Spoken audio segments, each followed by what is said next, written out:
When I first started working at the Lost Airline Luggage warehouse, I thought it would be the kind of job you could do on autopilot. You know, sorting through suitcases, matching tags, and occasionally finding weird stuff people leave behind. Like that one time someone packed an entire taxidermied raccoon.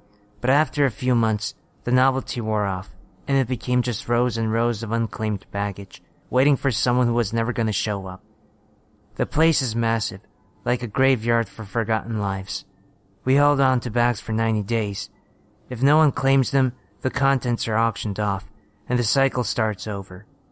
My supervisor, Dale, once joked that every suitcase holds a secret, but most of the time, it's just dirty laundry and charges for phones no one uses anymore. But then, I noticed something strange. A section of the warehouse I hadn't paid much attention to before.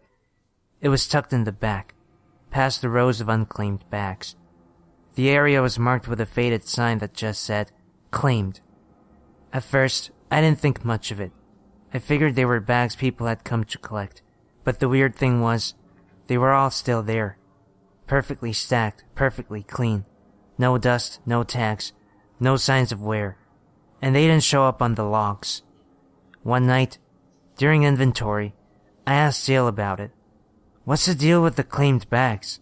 I said, trying to sound casual. He didn't even look up from his clipboard. "Some things are better left alone," he muttered, then changed the subject to tomorrow's auction prep. That answer should have been enough for me to let it go, but the bags stuck in my head. Something about how pristine they looked, like they didn't belong there, or maybe belonged too much, like they'd always been there. The thing about working late in a place like this is that your mind starts to play tricks on you. The warehouse is dead quiet after hours, except for the hum of the overhead lights and the occasional creak of the metal shelves. It's the kind of silence that makes you jump at your own shadow. One night, I was wrapping up some inventory when I heard it. Shuffling. Something was moving in the far corner of the warehouse. My first thought was a stray animal, maybe a raccoon that snuck in somehow. Or, knowing Dale, it could have been some dumb prank to spook the new guy. I grabbed a flashlight and headed toward the sound. The shuffling stopped as soon as I got close to the claim section. There was nothing there, just the same neat rows of pristine bags, untouched. But when I looked closer, one of the bags was out of place. It had been moved to a different aisle. I was sure of it. I called out, "Dale, you messing with me?" No answer. I stood there for a while, listening, but all I heard was the hum of the lights and my own heartbeat. Finally, I chalked it up to me being tired and went back to my work. The next day, I couldn't stop thinking about that bag. It didn't make sense. No one else had been in the warehouse that night, and the logs didn't show anything unusual. Curiosity got the better of me, and I decided to take a closer look. I picked a bag at random, a sleek black duffel with no tags or identifying marks. My hands were shaking as I unzipped it, half expecting to find something gruesome, like those urban legends about body parts and lost luggage. Instead, I found my childhood.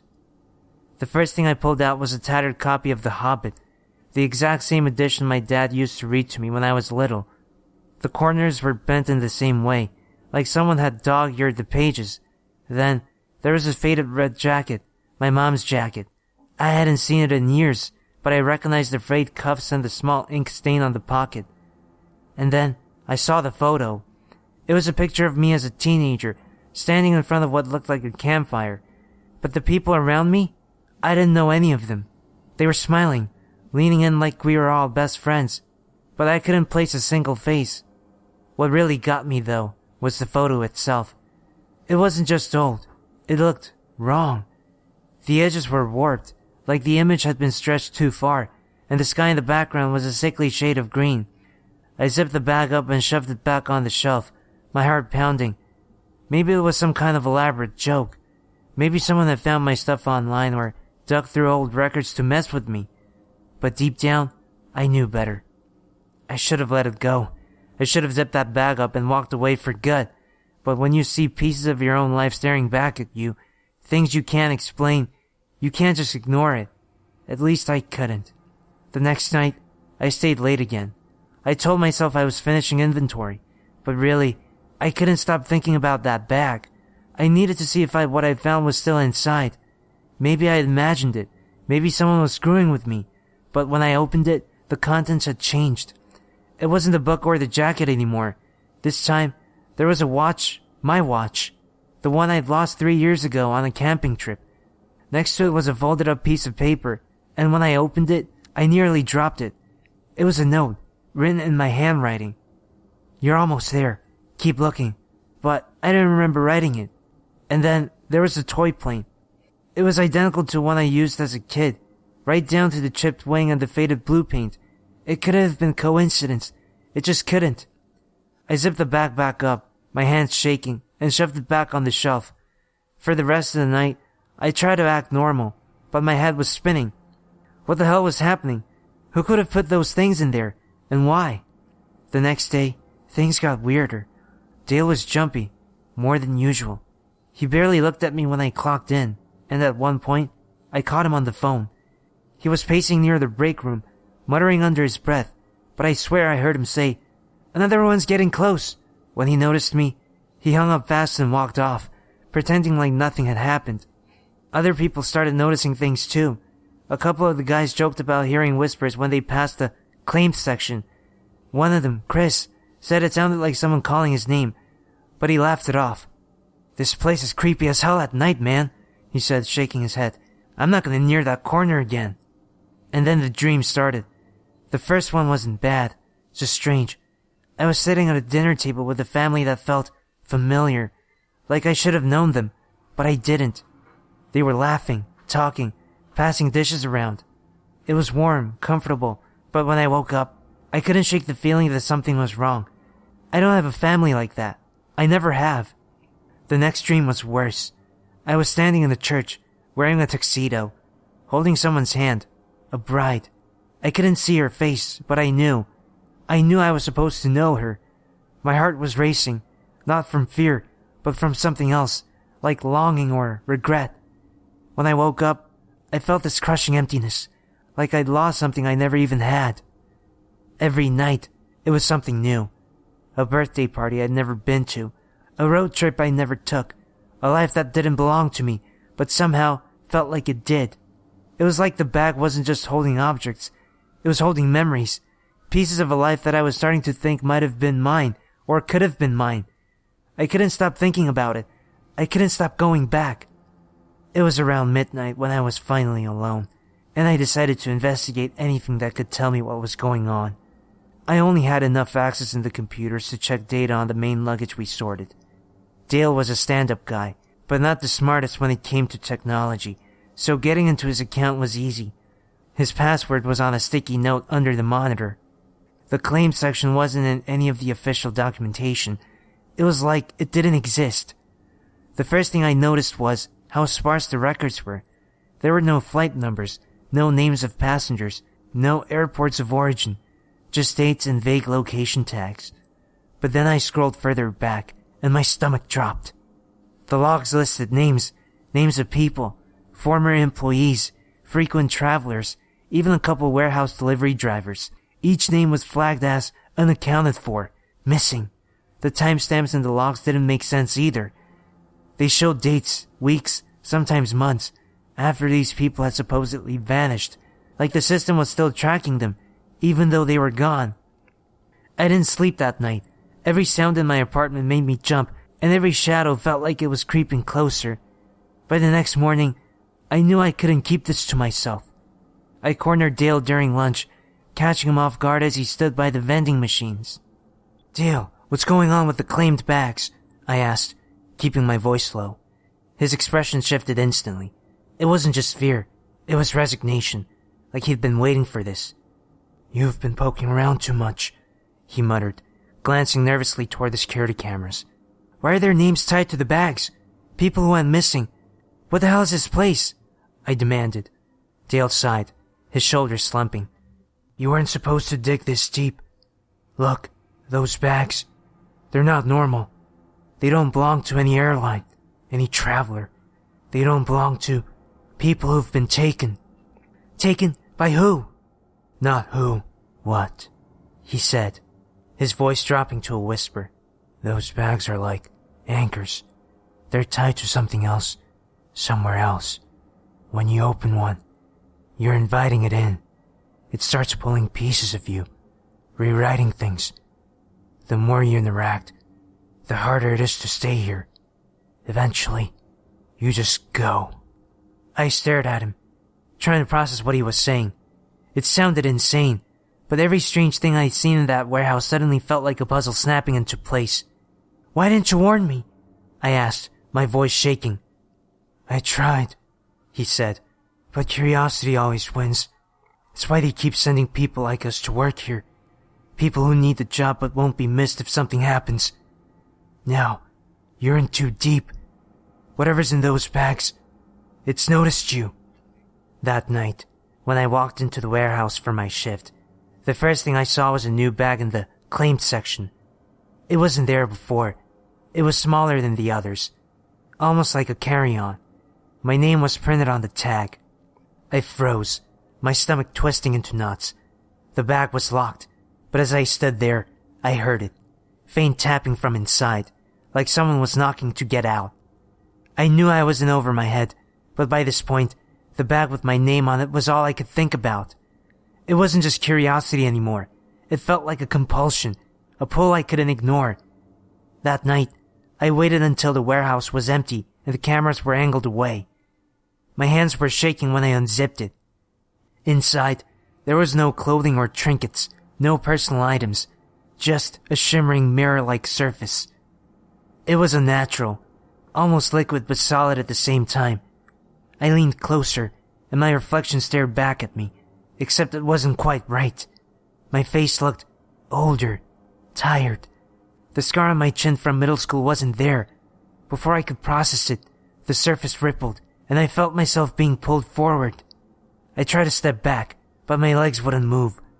The world around me blurred, and suddenly, I was somewhere else. The warehouse was still there, but it wasn't the same. The lights flickered erratically, casting long, distorted shadows. The air was thick, suffocating, and everything was silent. Not the kind of silence where you could hear your own breathing, but a void, like sound didn't exist. The aisle stretched endlessly in every direction, and every bag in the claimed section was there, stacked high and moving ever so slightly on their own. Then I saw him, another me. He stepped out from one of the aisles, and I almost screamed. He looked just like me, but older, maybe by 10, 20 years. His eyes were sunken, his skin pale and gaunt. He moved like every step was painful, but there was something worse than his appearance. It was the look on his face, desperation. "You shouldn't have opened it," he said, his voice hoarse but clear. "You need to leave, now." "What is this? Who are you?" I demanded, though my voice cracked halfway through. "I'm you," he said, his voice tinged with something close to regret. "Or I was. And if you don't leave, you'll become me." I didn't understand. How could I? But he kept talking, fast and frantic, like he was running out of time. "The bags aren't just lost luggage. They're markers. If you open yours, you're bound to this place, this other version of the warehouse. You lose everything. Your life, your memories. You'll become part of it." I tried to speak, but then I saw them, shadowy figures emerging from the aisles, moving slowly but deliberately. Their forms were vague, like smoke trying to take shape, but I could see hints of faces, some anguished, some expressionless. They were the ones who had opened their bags, victims, trapped here forever. "They'll take you if you stay," the other me said, his voice trembling. "Please, don't let them get you." I could barely breathe. The figures were getting closer, the void-like silence pressing down on me. The other me reached down to his own bag, his version of my bag, and pulled out the mirror-like surface. "This is your way out," he said. "Use it. Don't look back." I hesitated, my mind racing, but then I saw the figures reach for him. His face twisted in panic as he shoved the mirror toward me. "Go!" he screamed. I grabbed it and felt the pull again. The same sensation as before, but reversed. The distorted warehouse blurred around me, and suddenly I was back in the real one, sprawled on the cold concrete floor next to the bag. It was zipped shut like I never touched it. The silence was gone, replaced by the hum of the fluorescent lights. But my hands wouldn't stop shaking. I stared at the bag, half expecting it to move, but it didn't. I scrambled to my feet and ran, leaving everything behind. When I went back the day after opening my bag, something felt off. I walked into the break room, and my usual coffee mug, this old chipped ceramic one with my initials, wasn't on the counter. Instead, there was a sleek, brand new travel mug I'd never seen before. Someone probably just moved it, I thought. But then I opened my locker. The photos of my niece and nephew I'd taped inside, gone. My spare hoodie, gone. In their place were things I didn't recognize, a set of car keys I didn't own, a pair of sunglasses I'd never seen before. They weren't just random items, they felt like placeholders, substitutes for my own life. When I asked Dale about it, he gave me this blank look, like he didn't even know who I was. "You new here or something?" he asked, scratching his head. The guy who trained me, who signed off on my first paycheck, was now acting like I was a stranger. I thought maybe he was screwing with me, but the way he looked at me, confused, almost scared, it didn't feel like a joke. The worst part was the claimed section. My bag wasn't there anymore. I combed through every aisle, every shelf, but it was gone. Instead, there were new bags, ones I didn't recognize. And I swear some of them were moving ever so slightly, like they were breathing. I couldn't stay there. The warehouse had changed, or maybe I had. Either way, I left. I didn't even bother clocking out. I just got in my car and drove, telling myself I'd never go back. For a day or two, I thought I was in the clear. I stayed in bed, ignored my phone, and tried to convince myself that everything was fine. But then the bag started showing up. The first time it was in my car. I unlocked it to drive to the grocery store, and there it was, sitting on the passenger seat like it's always been there. It wasn't the same bag I'd opened in the warehouse, but it was unmistakably one of those bags, pristine, untagged, and humming faintly with that same low static sound. I left my car in the lot and walked home. Then one appeared outside my apartment door. Same type, same unnerving hum. I didn't touch it. I stepped over it, slammed my door, and shoved the chair under the handle. When I finally worked up the nerve to peek through the peephole a few hours later, it was gone. But they kept coming. On my walk to the park, I saw one sitting on a bench, perfectly placed, as if waiting for me. Another was on the side of the road, half hidden in the weeds, but I knew it was meant for me. They're not just bags anymore. They're markers, warnings, reminders, and I can feel them closing in. I thought quitting would end it. I thought walking away from that damn warehouse would mean I could finally sleep, that I could leave all of this behind. I was so wrong. But the bags, those claimed bags, they don't leave you alone. After I left, I moved back in with my parents for a while. The thought of being alone in an apartment made my skin crawl. Even now, I keep my blinds drawn and double-check the locks on every door, every window. Not that it helps. The paranoia is always there, like something just out of sight, waiting. The bags don't stop, or at least the feeling of them doesn't. Sometimes, when the house is quiet and I'm trying to fall asleep, I hear faint tapping. It's a soft, rhythmic, like someone drumming their fingers on the floor. It always comes from places where something could hide, a closet, under the bed, even the trunk of my car once. I'll sit up, heart pounding, and tell myself it's nothing, but I don't go looking, not anymore. Every now and then, I dream about the warehouse. I see the rows of bags stretching into infinity, a maze I can't escape from. Sometimes, I hear Dale's voice echoing through the aisles, warning me to stay away. Other times, I see myself, not me as I am now, but a different version of me, one who stayed, one who opened all the bags, one who never left. And he just smiles, like he knows something I don't. I've tried to piece it all together, to make sense of it, but there's no explanation that satisfies. The claimed section wasn't just unclaimed luggage. It was something else. A doorway maybe. A trap. Or maybe just a cruel joke the universe decided to play on me. I don't want anyone else to go through what I did. If you ever lose your luggage, pray it stays lost.